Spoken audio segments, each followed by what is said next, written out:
Build your dreams, live rich, and leave rich. బంగారు నగల్ని కొనడం అదొక మంచి ఫైనాన్షియల్ డెసిషన్ అని చెప్తే చాలామంది ఏంటి అన్నట్టు చూస్తారు. అదొక పెద్ద ఖర్చు అనే ఫీలింగ్లో ఉంటారు కదా. కానీ ఈరోజు మనం ఆ కామన్ ఐడియాని కొంచెం పక్కన పెట్టి ఫైనాన్షియల్ లాజిక్ ని మన ఇండియన్ కల్చర్ని రెండింటినీ బ్యాలెన్స్ చేస్తూ ఎలా ఆలోచించాలో చూద్దాం. నమ్మండి, ఈ ఎపిసోడ్ అయ్యేసరికి బంగారం మీద మనకున్న అభిప్రాయం ఖచ్చితంగా మారిపోతుంది. చూడండి, చాలామంది ఫైనాన్షియల్ గురూస్ ఏం చెప్తారు, అస్సలు జ్యువెలరీ కొనొద్దు, మేకింగ్ ఛార్జెస్ బోలెడుంటాయి, దాని బదులు గోల్డ్ బాండ్స్ లేదా గోల్డ్ బార్స్ కొనండి అని.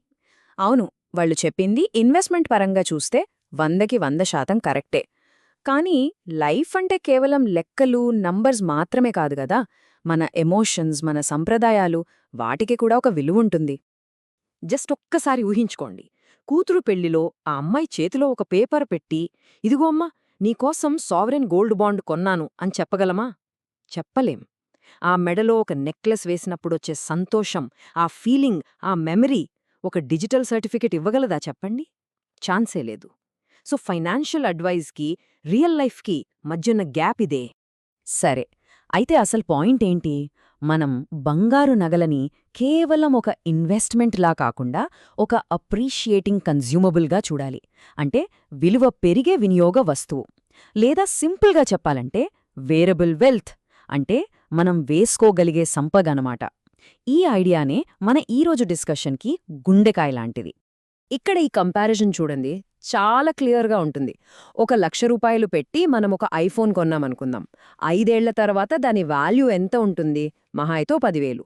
అదే 1,00,000 రూపాయలతో బంగారు నగలు కొన్నామనుకోండి, 5 ఏళ్ల తర్వాత దాని విలువ 1,50,000 కూడా వచ్చు. చూసారా తేడా? అంటే మనమిక్కడ ఆనందం కోసం ఖర్చు పెడుతున్నాం, కానీ అదే టైంలో మన సంపద కూడా పెరుగుతోంది. అద్భుతం కదా. అంటే సింపుల్గా చెప్పాలంటే బంగారు ఆభరణాలనేవి ఒక యునీక్ లగ్జరీ గుడ్. ఈరోజు దాన్ని వేసుకుని ఆనందించొచ్చు, రేపటి కోసం పొదుపు కూడా చేసినట్టవుతుంది. ఎంజాయ్మెంట్కి ఎంజాయ్మెంట్, సేవింగ్కి సేవింగ్, రెండూ ఒకే చోట. ఓకే, బానే ఉంది, నగలు కొనడం వల్ల వాల్యూ పెరుగుతుంది అంటున్నాం.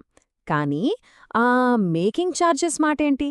వాటి వల్ల డబ్బులు పోతాయి గదా అని డౌట్ రావచ్చు. కరెక్ట్, దానికి కూడా ఒక స్మార్ట్ సొల్యూషన్ ఉంది. ఇప్పుడు మనం ఆ ప్లాన్ ఏంటో డీటెయిల్గా చూసేద్దాం. జనరల్గా మనం జ్యువెలరీ షాప్కెళ్ళి నగలు కొంటే దాదాపుగా 15-20% వరకు మేకింగ్ ఛార్జెస్ లేదా వేస్టేజ్ కడతాం.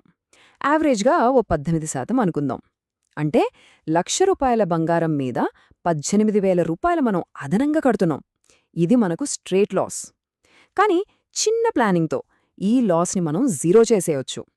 అదే ఈ గోల్డ్ స్కీమ్ హ్యాక్. పెద్ద పెద్ద జ్యువెలరీ బ్రాండ్స్ అన్నీ కూడా 11 నెలల సేవింగ్ స్కీమ్స్ని ఆఫర్ చేస్తాయి. చాలా సింపుల్, మనం ప్రతీ నెల కొంచెం కొంచెం డబ్బు కడుతూ వెళ్తాం. 11 నెలల తర్వాత 12వ నెలలో మనం జ్యువెలరీ కొనేటప్పుడు ఆ మేకింగ్ ఛార్జెస్ని వాళ్లే మాఫీ చేస్తారు. ఆల్మోస్ట్ 18% వరకు వేవరిస్తారు. ఒక్కసారి ఆలోచించండి, మనం ఖచ్చితంగా పోగొట్టుకుంటామనుకున్న ఆ 18% డబ్బుని జస్ట్ చిన్న ప్లానింగ్తో సేవ్ చేసుకోగలుగుతున్నాం. అంటే ఒక కాస్ట్ని మనం ఒక సేవింగ్గా మార్చేశాం. అది ప్లానింగ్లో ఉండే పవర్. ఇక రెండో స్ట్రాటజీ చూద్దాం. ఈ కొటేషన్ చూడండి, ఇది బంగారం అసలైన పవరేంటో చెప్తుంది.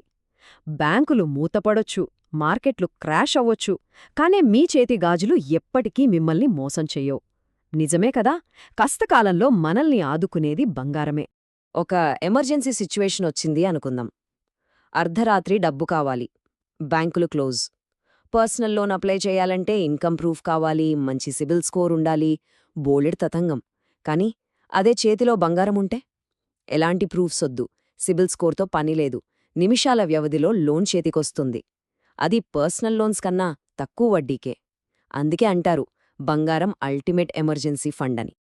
ఇప్పుడు ప్లానింగ్కి, ప్లానింగ్ లేకుండా కొనడానికి మధ్య ఎంత తేడా ఉంటుందో ఒక రియల్ లైఫ్ ఎగ్జాంపుల్తో చూద్దాం.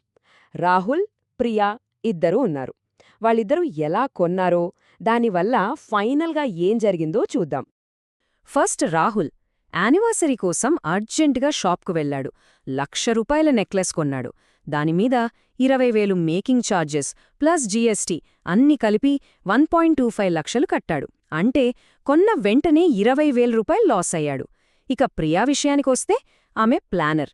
యానివర్సరీకి ఒక సంవత్సరం ముందు నుంచే గోల్డ్ స్కీమ్లో నెలకు 10,000 కట్టడం స్టార్ట్ చేసింది. దానివల్ల ఆమెకు ఆ 20,000 మేకింగ్ ఛార్జెస్ మాఫీ అయ్యాయి.